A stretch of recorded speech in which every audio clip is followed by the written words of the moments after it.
எல்லோருக்கும் வணக்கம். இப்போ என்னுடைய ஆடியோ மட்டும் வருது அப்படின்னு நீங்கள்லாம் பார்ப்பீங்க. நான் ஷூட் பண்ணதில் என்னமோ ஒரு கோளாறு காரணமாக உங்களுக்கு அந்த ஷூட்டிங் முன்னாடியும் முடிவில் எண்டும் கொடுக்க முடியல. அதனால் ஆடியோலேயே கொடுக்குறேன். இன்றைக்கி இந்த பதிவில் நான் உங்களுக்கு இந்த இட்லி மாவை வச்சுக்கிட்டு வெஜிடபிள் டோஸ்ட் பண்ணி காமிக்க போகிறேன். என்ன மேடம் நீங்கள் இட்லி மாவுலே வெஜிடபிள் டோஸ்ட்டா அப்படின்னு நீங்கள் நினைப்பீங்க. ஆமாம், கொஞ்சம் வித்தியாசமாக ஏதாவது செய்வோமே அப்படின்னு தோணும்போது இப்படி தோணுச்சு. ஏன்னா இந்த காலகட்டத்தில் நம்ம வெறும் அந்த இட்லி மாவை வச்சுக்கிட்டு இட்லியும் தோசையும் செஞ்சுக்கிட்டு இருந்தால் நம்ம பிள்ளைங்க திரும்ப திரும்ப இதுதானா அப்படின்னு கேட்குறாங்க. அதே இட்லி மாவை நம்ம இந்த காய்கறிகளோடு சேர்த்து சாப்பிட வைக்கலாம் பிள்ளைங்களுக்கு அப்படின்னு தோன்றப்போ இந்த காலகட்டத்துக்கு ஏற்ப, ஏன்னா ட்ரெண்டியாக அப்பப்போ மாறணும். அந்த மாதிரி மாறினாதான் பிள்ளைங்க சாப்பாடே சாப்பிடுதுங்க. அதனால் இப்போ பார்த்தீங்கன்னா அந்த இட்லி மாவை வச்சுட்டு வெஜிடபிள் டோஸ்ட் செய்ய போகிறேன். அது செய்யறதுக்கு தேவையான பொருள்கள் என்னென்னு பார்த்துடலாம். இட்லி மாவு டோஸ்ட் செய்யறதுக்கு முதல்ல நமக்கு இட்லி மாவு தேவை. இது எல்லார் வீட்லேயும் இருக்கும். அதனால் உங்களுக்கு தேவையான அளவு எடுத்துக்கோங்க. அடுத்தது கேரட் தேவையான அளவு எடுத்துக்கோங்க. அது நல்லா துருவிக்கோங்க. நான் ஒரு கேரட் எடுத்திருக்கேன். எங்கள் ஃபேமிலிக்கு எவ்வளோ தேவையோ அவ்வளோ எடுத்திருக்கேன். அடுத்தது பொடியாக நறுக்கிய முட்டைக்கோஸ் நல்லா பொடி பொடியாக நறுக்கி வச்சுக்கோங்க. அடுத்தது பொடியாக நறுக்கிய குடமிளகாய் நான் எடுத்திருக்கேன். இப்போ குடமிளகாய் உங்களுக்கு மஞ்சள் கலரில் எல்லா இடத்துலையும் கிடைக்காது. நீங்கள் உங்களுக்கு என்ன நேரத்தில் கிடைக்குதோ அது வாங்கிக்கோங்க. அப்படி இல்லைன்னா இது ஆப்ஷன் தான், வேணும்னா பயன்படுத்திக்கலாம், இல்லாட்டி இல்லை. இதெல்லாம் ஏன் நம்ம போடுறோன்னா, குழந்தைங்க காய்கறி சாப்பிட்ணும். காய்கறியை கொண்டு போய் வச்சா சாப்பிட மாட்டேங்கிறாங்க. அதனால் அவங்களுக்கு விதவிதமாக சமைச்சு போடும்போது இப்படி செஞ்சு கொடுத்தோன்னா சாப்பிட்ருவாங்க. அடுத்தது பச்சை பட்டாணி.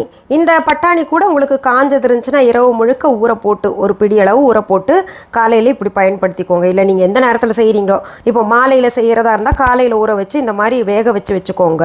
என்கிட்ட பச்சை பட்டாணி எப்போவுமே ஃப்ரீசரில் ஸ்டோர் பண்ணி வச்சுருப்பேன். அதனால் அதிலிருந்து ஒரு பிடி எடுத்திருக்கேன்.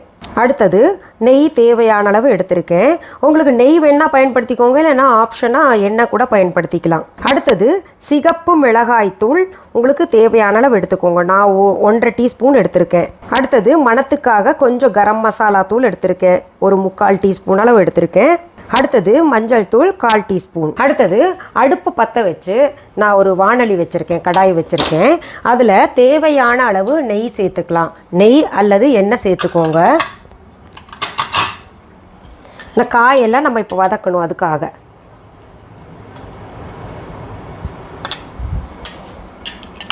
நான் நல்ல பசு நெய் நம்ம viha.online இருக்குது இல்லையா, அதை பயன்படுத்திக்கிட்டே இருக்கேன். இப்போ இந்த நெய் சூடாயிருச்சு. இதில் நம்ம கேரட்டை சேர்த்துக்கலாம். எல்லாத்தையும் வதக்க போகிறோம். நம்ம காய்கறி எல்லாம் போட்டிருக்கோம்ல, இந்த குடமிளகாய் சேர்த்துக்கலாம்.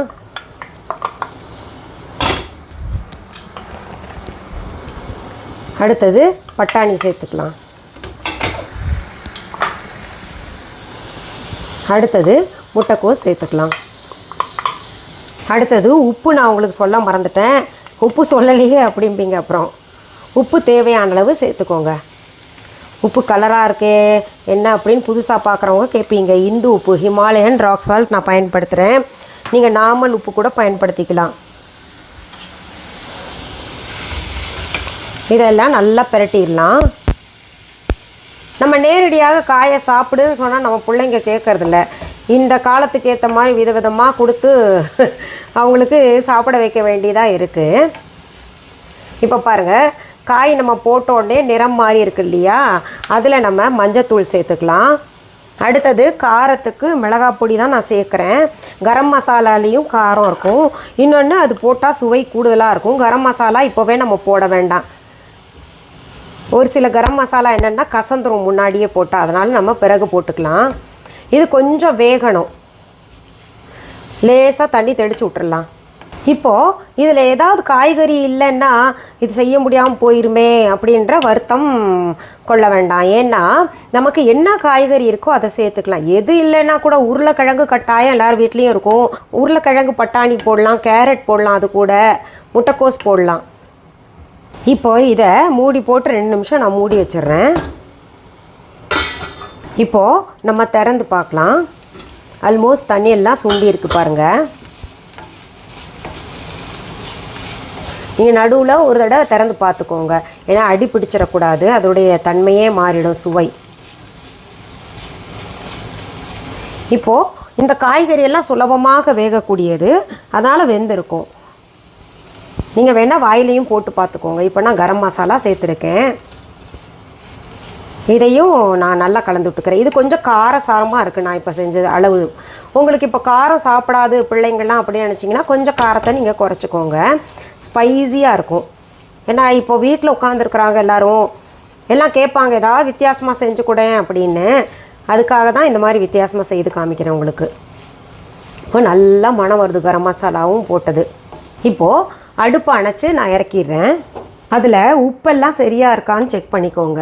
அடுத்தது இந்த டோஸ்டர் எல்லார் வீட்லேயும் இருக்கும் பாருங்கள், இப்படி திறந்து மூடுறது. இந்த நான்ஸ்டிக்கால் செஞ்சது இது, அதனால் நிறம் இப்படி ஆயிருக்கு. ஏன்னா வீட்டில் வரக்கூடிய உதவியாளர்கள் நல்லா போட்டு தேய்ச்சிட்றாங்க. அதுக்குன்னு என்ன இப்படி டர்ட்டியாக வச்சுருக்கீங்கன்னு சொல்லாதீங்க. ஏன்னா என்னுடைய இட்லி பானையும் நான்ஸ்டிக்கு, அதனால் பார்த்திங்கன்னா கொஞ்சம் இந்த மாதிரி நிறம் மாறி இருந்துச்சு அவங்க விளக்குனதில். அதனால் இட்லி பானையை நீங்கள் இப்படி வச்சுருக்கீங்களேன்னு ஒருத்தர் கமெண்ட் போட்டாங்க. குறை சொல்கிறதுக்கு அவங்களுக்கு வேறு எதுவுமே தெரில, அதனால் இப்படி குறை சொல்லுவாங்க ஏதோ ஒன்று. அதனால தான் நான் உங்களுக்கு முன்னாடியே சொல்லிடுறேன். இப்போது இந்த டோஸ்டரை நம்ம அடுப்பில் வச்சுட்டு அடுப்பை பற்ற வச்சுக்கலாம். இதுக்கு பார்த்திங்கன்னா உங்களுக்கு சின்ன அடுப்பில் வச்சா கூட போதும், ஏன்னா மிதமான தீயில் தான் நம்ம செய்ய போகிறோம்.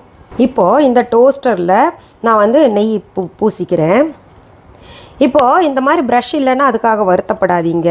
நான் இந்த ஃபாரின் போகும்போது ஏதாவது ஒன்று வாங்கிட்டு வருவேன். இதெல்லாம் குவாலிட்டி ரொம்ப நல்ல குவாலிட்டி, இங்கேயும் கிடைக்கிது. ஆனால் அது எப்படின்னு தெரில நமக்கு. இப்படி பூசிக்கோங்க. இந்த ப்ரஷ் இல்லைன்னா இப்போ நீங்கள் ஸ்பூன் எடுத்துக்கோங்க, ஸ்பூனால் போட்டுக்கோங்க. இதில் இப்போ என்ன பண்ணணும், கொஞ்சம் கொஞ்சமாக மாவு ஸ்ப்ரெட் பண்ணணும். நீங்கள் இந்த டோஸ்டர் இல்லைன்னாலும் இப்போ பார்த்தீங்கன்னா டபுள் டோஸ்டராக இருக்கும், கட் பண்ணி கொடுக்குற மாதிரி, அந்த மாதிரி இருந்தாலும் கூட பயன்படுத்திக்கோங்க. இது நல்லா இந்த டோஸ்டர் சூடான பின்னாடி தான் நல்லா ஸ்ப்ரெட் ஆகும். இப்போ பாருங்கள், நம்ம சரியாக ஸ்ப்ரெட் பண்ணியிருக்கோம். இதுக்குள்ளே இந்த ஸ்டஃபிங் வச்சுக்கலாம். இதெல்லாம் ஒரு தோசை ஊற்றிட்டு அதில் ஸ்டஃப் பண்ணி கொடுத்துடலாமே, இவ்வளோ மெனக்கடணுமா அப்படின்னு கேட்டிங்கன்னா என்ன பண்ணுறது. எங்கள் வீட்டில் கூட பார்த்திங்கன்னா பெரிய மகள் எல்லா காய்கறியும் சாப்பிடுவாங்க. சின்னவங்களுக்கு இப்படி ஏதாவது சொல்லி வித்தியாசமான பேரில் வித்தியாசமாக செஞ்சு கொடுத்தா தான் அவங்க ஹை அப்படின்னு சொல்லிட்டு காய்கறியே சாப்பிட்றாங்க, இல்லாட்டி அக்செப்ட் பண்ண மாட்டேங்கிறாங்க. என்ன பண்ணுறது. இந்த ஸ்டஃபிங் முடிஞ்சோடனே அடுத்தது கொஞ்சம் நம்ம தோசை மாவு மேலே ஊற்றிட்டு அதை மூடிடலாம். நாலா பக்கமும் சரிவர நம்ம போடணும், அது பார்த்துக்கோங்க. இது ஓரளவுக்கு நமக்கு சுடணும். தோசை எப்படி சுடுறோமோ அப்படி சுடணும். இதுக்கு மேலேயும் லேசாக நம்ம நெய் பூசணும்.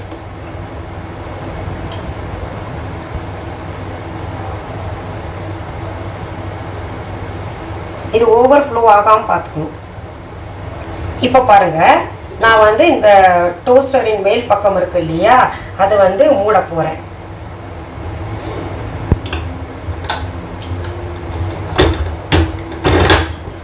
மூடிட்டு நல்லா சுடணும். ரொம்ப ஹை ஃப்ளேம்லேயும் வச்சுக்காதீங்க, ரொம்ப லோ ஃப்ளேம்லேயும் வச்சுக்காதீங்க. இங்கே பாருங்கள் எவ்வளோ அழகாக வந்திருக்கு நம்ம இட்லி மாவில் டோஸ்ட்டு.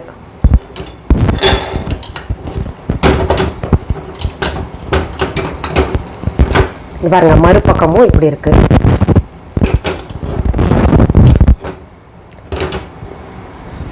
மறுபக்கம் இன்னும் கொஞ்சம் சுடணும், அதுக்காக திருப்பி வச்சுருக்கேன் நான்.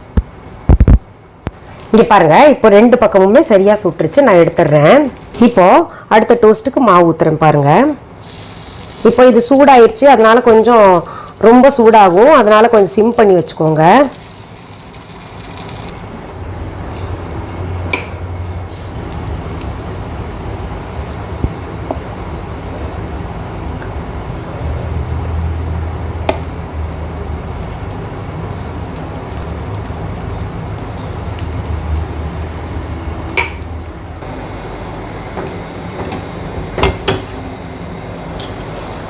அடுத்ததும் பாருங்கள் ரெடி ஆயிடுச்சு.